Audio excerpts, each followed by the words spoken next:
दोस्तों, आज मैं दीपक बनाम हरियाणा सरकार मामला जो कल से सोशल मीडिया पर घूम रहा है उसके बारे में चर्चा करने के लिए आपके पास मैं प्रस्तुत हुआ हूँ। इस मामले की जानकारी हम में से किसी को भी नहीं थी, यानी कि मुझे भी नहीं थी कल तक, जब तक कि सोशल मीडिया पे नहीं आया। हालांकि सरकार को इसकी जानकारी रही होगी, तो बड़ी सरप्राइजिंग चीज़ है कि सरकार की तरफ से अभी तक इस बारे में कोई स्पष्टीकरण क्यों नहीं दिया गया। बात ऐसी है कि जब सोशो इकोनॉमिक क्राइटेरिया के मामलों की सुनवाई हुई तो उसके साथ में चूँकि ये जो LPA 1037 जो उसकी भी सुनवाई चल रही थी, तो इसलिए उस समय पर सुनवाई के दौरान मैं कोर्ट में मौजूद रहा, तो मुझे इसकी जानकारी है। जब 5 नंबरों की यानी कि 5% ग्रेस मार्क्स की जब सुनवाई होती थी, तो उस समय पर जो ओल्ड रिक्रूटमेंट वाले मामले हैं वो कोर्ट ने अलग कर दिए थे, ये कह करके कि इसके बारे में हम बाद में चर्चा करेंगे, और अभी फ़िलहाल केवल ऑनगोइंग रिक्रूटमेंट यानी कि CET और TGT के मामले में 5% की जो ग्रेस है इसके बारे में सुनवाई की जाएगी। तो यही कारण है कि जो ये जजमेंट आती है, तो जजमेंट में किसी भी ओल्ड रिक्रूटमेंट या एग्जिस्टिंग रिक्रूटमेंट का किसी भी प्रकार का कोई जिक्र नहीं आता है।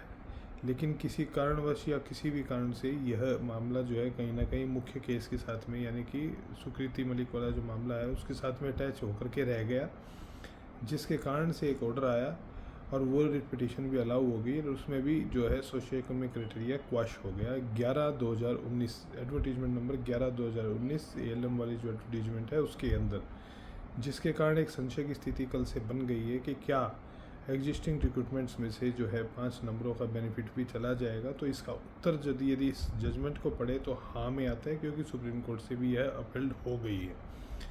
लेकिन इसमें एक तरीका निकल कर के आता है, मैं आपको उस तरीके से अवगत आपको मैं करा देता हूँ जो साथी समझ रहे हैं इस चीज़ की। मेरी जब सरकारी सूत्रों से जब मेरी बात हुई तो मुझे पता लगा है कि सरकार इसके अंदर क्लैरिफिकेशन की एप्लीकेशन लगाने जा रही है हाई कोर्ट के अंदर, रिव्यू प्लस क्लैरिफिकेशन की एप्लीकेशन की। जो जजमेंट सुकृति मलिक वाली है वो किसी भी एग्जिस्टिंग रिक्रूटमेंट को दिक्कत ना दे, इस प्रकार का प्रावधान हाई कोर्ट कर दे, वरना उस मामले को सुप्रीम कोर्ट अलग से लेकर के जाया जाए और उसके ऊपर अलग से बहस कराई जाए। लेकिन साथियों, चूँकि स्टेट की SLP ऑलरेडी इस दीपक वाले मामले में सुप्रीम कोर्ट से खारिज हो चुकी है, तो ऐसे में यह जिम्मेदारी जो है सेलेक्टेड कैंडिडेट्स की बनती है कि वो इस मामले में अपनी बात से कोर्ट को अवगत कराएं कि न तो वे इस किसी पूरे केस के अंदर पार्टी थे, और क्योंकि एग्जिस्टिंग रिक्रूटमेंट जो है ये पूरी तरह से ख़त्म हो चुकी थी, रिक्रूटमेंट फाइनलाइज हो चुकी थी, 3 साल से कैंडिडेट्स काम कर रहे हैं। इसमें जो है लिमिटेशन टाइम बार होते हुए इस सिलेक्शन क्राइटेरिया को जो चैलेंज किया गया है ये पूरी तरह से गलत है। इस बारे में कोर्ट को अवगत कराने के लिए सेलेक्टेड कैंडिडेट्स आगे आए। मुझे लगता नहीं कि किसी प्रकार की इनको दिक्कत आएगी।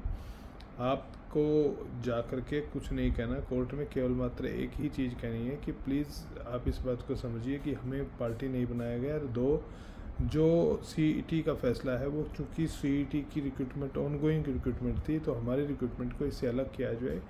नहीं तो ये पूरा का पूरा जो चीज़ें 2018 से अब तक सेटल हुई हैं सब की सब अनसेटल हो जाएंगी, क्योंकि जो रिक्रूटमेंट क्वाश हुई है उसके अंदर जो सोशो इकोनॉमिक क्राइटेरिया आया था वो अमेंडेड क्राइटेरिया 11 जून 2019 को लागू हुआ था।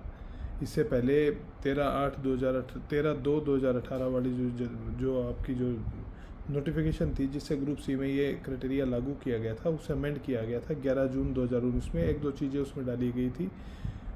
वो चीज़ें थी, एक तो कि जो फादरलेस बच्चे हैं उनको जो है बेनिफिट दिया गया था बावजूद उसके कि उनकी माता जीवित थी, क्योंकि ये जो है एक कंट्रोवर्सी एक मामले के अंदर हाई कोर्ट में सुनाई गई थी, जिसके कारण बाद में सरकार के संज्ञान में सरकार ने उसे बदलाव करने का काम किया।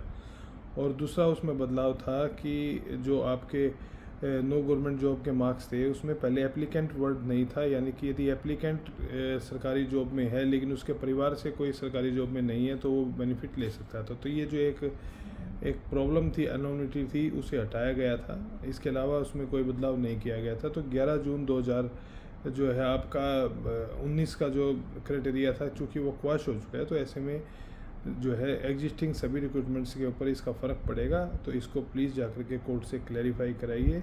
मेरी शुभकामनाएं आपके साथ हैं, चिंता मत करिए, और जल्दबाजी में हड़बड़ाहट में कोई ऐसी चीज़ ना करें जिसके कारण आपको या आपके परिवार को किसी प्रकार की दिक्कत आए। बहुत बहुत धन्यवाद।